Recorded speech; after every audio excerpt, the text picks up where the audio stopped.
Once upon a time, on the top of a hill, there lived a carefree grasshopper named Hop.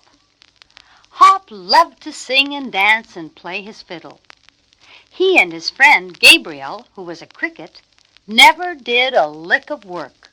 Well, Gabriel did a few chores, sometimes. Although he didn't think much about it, Hop had an enemy, a young buzzard called Bubba. Bubba hated many things, especially music, so he hated Hop most of all. Being a grasshopper, Hop was green all over. As long as he stayed among the green blades of grass, he was safe. One day, he stepped onto a barren patch of ground. Bubba swooped down. If it hadn't been for Gabriel's quick warning, that would have been the end of Hop. Down at the bottom of the hill lived the ants, gathering supplies and food for winter. The queen ant, who had the best Aunt Anna in the entire kingdom, kept a careful watch on all the workers. One of the ants, a young worker named Andy, liked music. Every day he listened to Hop's playing at the top of the hill. The other ants could not hear the melodies. One day, Andy slipped away from the group.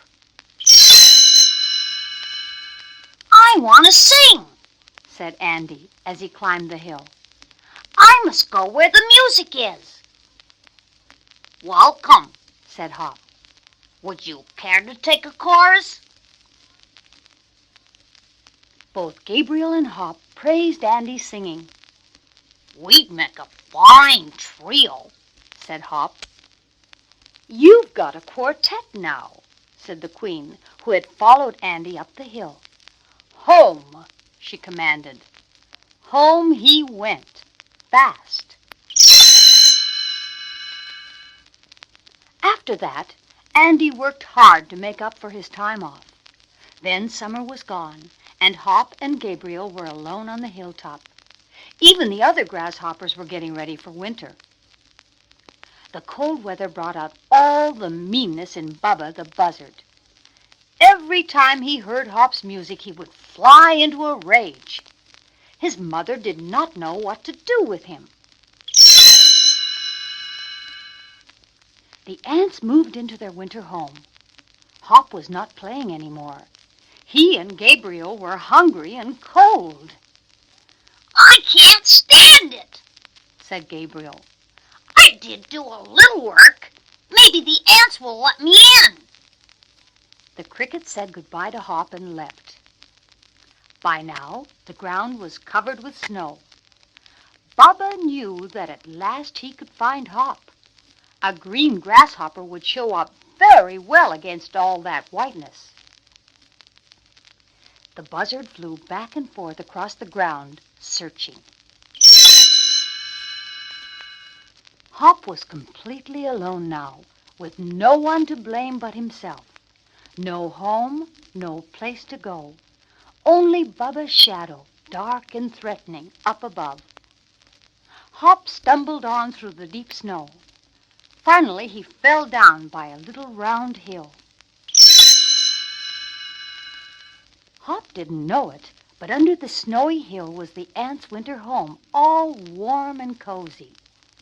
Inside the house there were games and contests, and a long table laden with all kinds of food.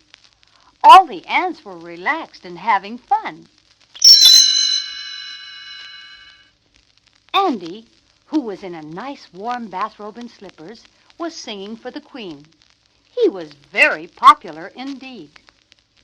Outside, wheeling and circling, was Bubba, still hunting for the green spot on the snow that would be Hop. Ice was forming on Hop's wings. He looked up and saw the buzzard. "Help!" he called. Inside the house, Andy was suddenly alert, his Aunt Anna tuned high. "I'm picking up a call for help from my old friend Hop," he said.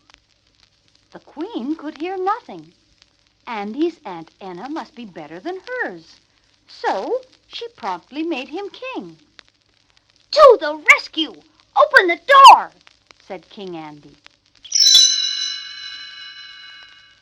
Outside, Bubba's sharp eyes had picked up something in the snow. He went into a power dive, but Hop was so frozen with cold and fear that he turned blue. Bubba put on the brakes.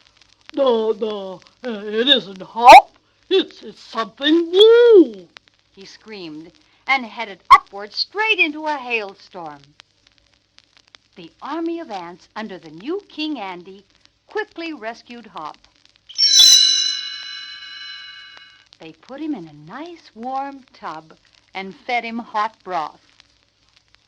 And Hop soon felt much better. To show his gratitude, he played his fiddle all evening so all the ants could dance.